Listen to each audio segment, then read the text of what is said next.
Antroji karalių knyga, 24 skyrius. Jo dienomis atėjo Babilono karalius Nebukadnecaras. Jehojakimas buvo jo tarnu 3 metus, o po to sukilo prieš jį.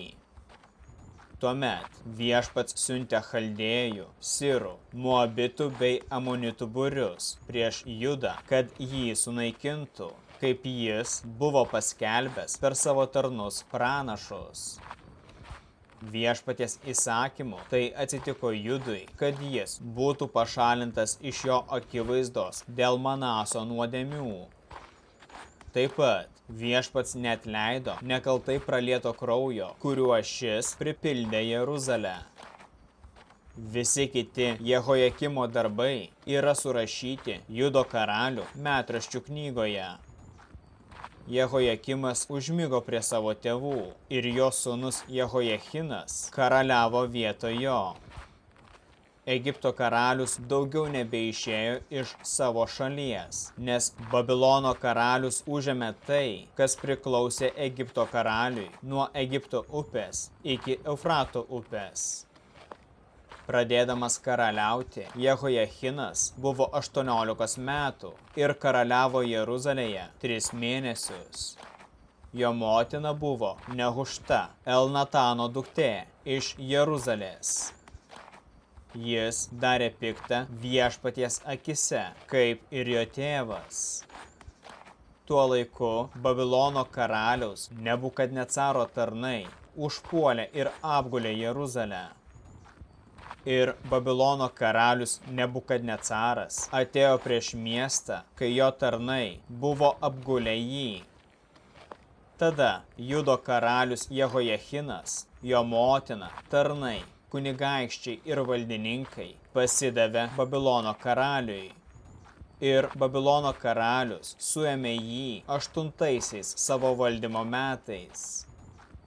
Jis išgabeno visus viešpaties namų ir karaliaus namų turtus ir sukapojo visus auksinius daiktus, kuriuos Izraelio karalius Saliamonas buvo padaręs viešpaties šventykloje, kaip viešpats buvo sakęs.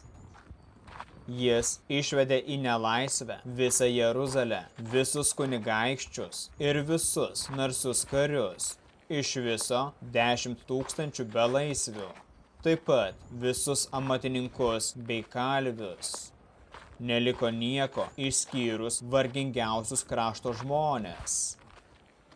Jehojachina, karaliaus motina, jo žmonas, jo valdininkus ir krašto galinguosius jis išvedė iš Jeruzalės į nelaisvę Babilone. Visus karius, viso 7 000, taip pat amatininkus ir kalvius, iš viso 1000, ir visus vyrus, tinkančius kariuomeniai, Babilono karalius išsivedė belaisviais į Babiloną. Judo karaliumi jis paskyrė Jehojachino dėdę Mataniją ir jo vardą pakeitė Zedekijų.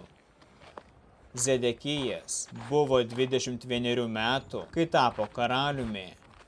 Jis karaliavo Jeruzalėje 11 metų. Jo motina buvo Hamutalė, Jeremijo duktė iš Libnos. Jis darė piktą viešpaties akise, kaip ir Jehojakimas. Dėl viešpaties rūstybės taip atsitiko Jeruzalei ir Judui, kad galiausiai jis pašalino juos iš savo akių. Ir Zedekijas sukilo prieš Babilono karalių.